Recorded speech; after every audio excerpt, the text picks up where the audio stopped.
بسم اللہ الرحمن الرحیم۔ محترم سامعین اور ناظرین، رمضان مبارک کی آمد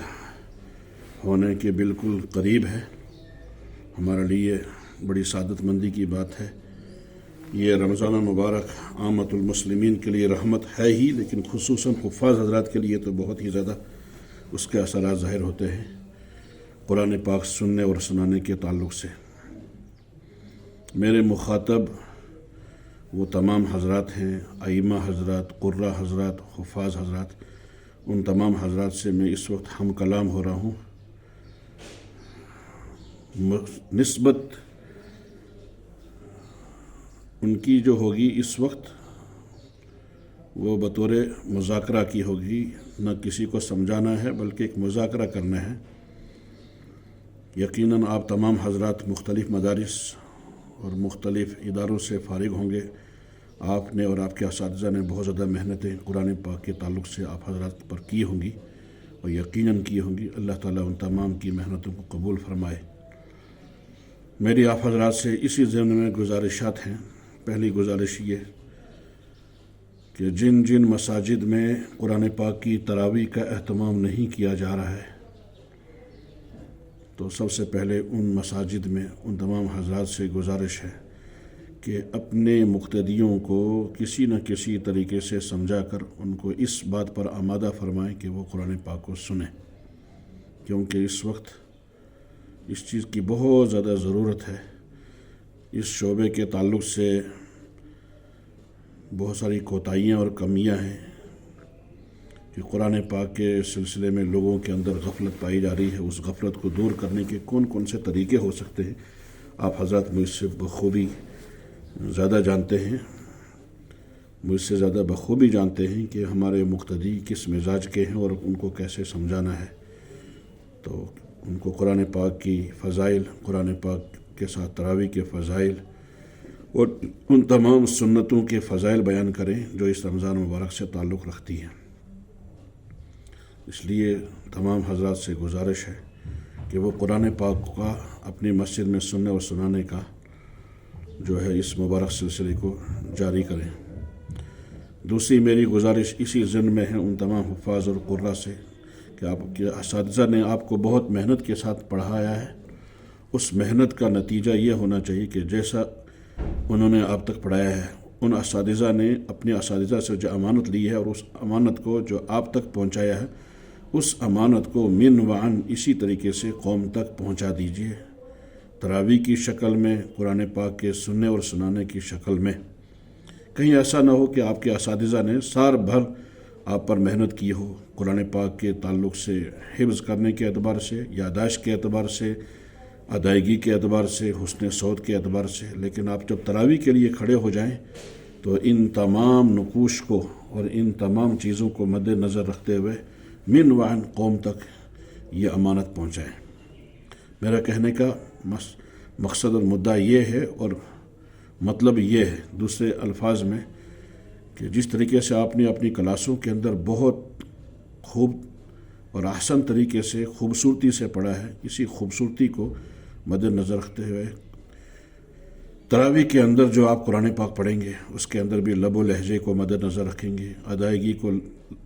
مد نظر رکھیں گے اور خوبصورتی سے پڑھیں گے۔ سوچنے کی بات ہے کہ پورے سال عوام کا ایک طبقہ وہ ہے جو پورے سال قرآن پاک نہ پڑھتا ہے نہ سنتا ہے، اور اللہ نہ کرے قرآن پاک سنانے والوں کا بھی کچھ اس قسم کا حال ہے کہ پورے سال شاید وہ بہت کم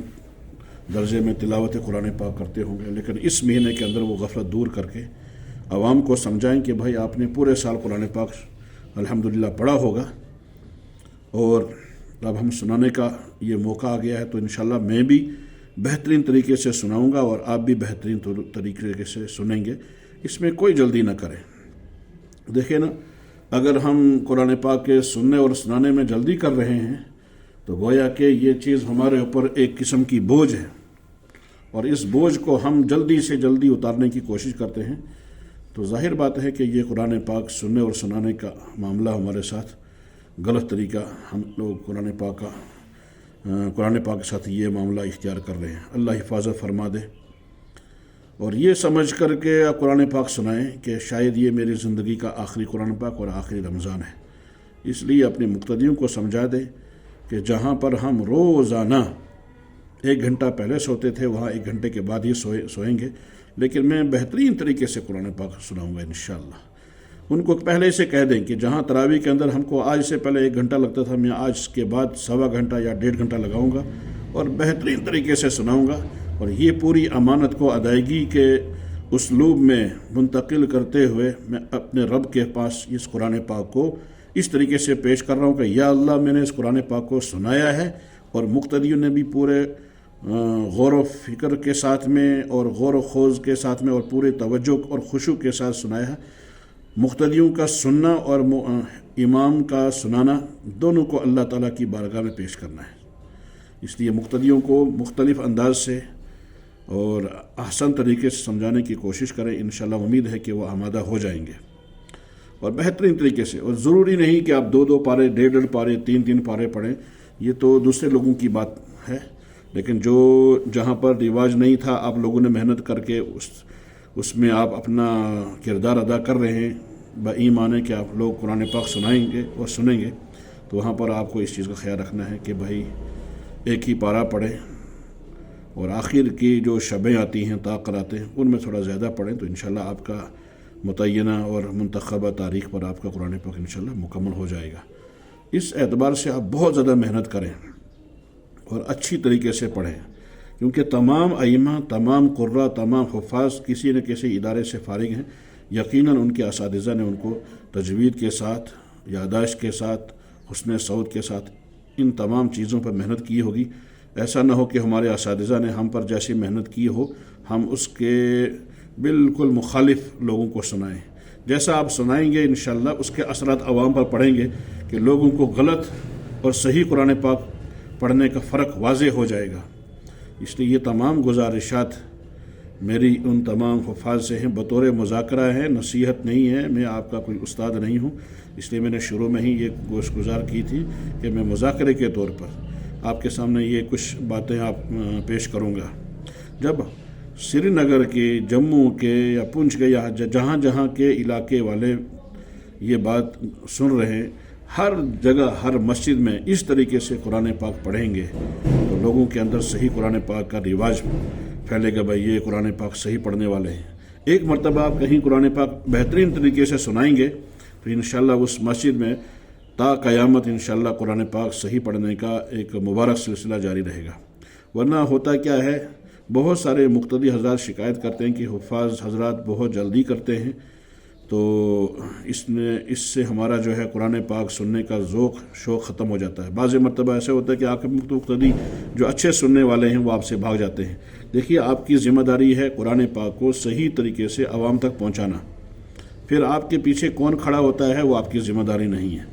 اگر 100 مقتدیوں میں سے 10 ہی مقتدی آپ کے پیچھے کھڑے ہو گئے اور آپ نے ان کو بہترین طریقے سے قرآن پاک سنا دیا، یہ تو کافی ہے۔ اگر معذور ہیں تو معذورین کے لیے ان کے مسائل الگ ہیں، ان کے مسائل یہ نہیں کہ ان معذورن کی وجہ سے قرآن پاک سننے والوں کا شوق اس پر جو ہے کوتاہیاں ہونے شروع ہو جائیں۔ تو اس لیے ان تمام پہلوؤں کو مد نظر رکھتے ہوئے اس مرتبہ تمام حفاظ حضرات سے میری گزارش ہے، اور خاص کر کے امام تراویح جو بھی اس سال بنیں گے تمام حضرات جو ہیں بہترین طریقے سے قرآن پاک سنیں گے۔ ورنہ میں نے بہت ساری چیزیں ایسی دیکھی ہیں کہ قرآن پاک جلدی پڑھنے کے وقت میں جب الفاظ کٹیں، اعراب کٹیں اور آیاتوں کا اور اسی طریقے سے حروف کا پتہ نہ لگے، تو ایسی صورت میں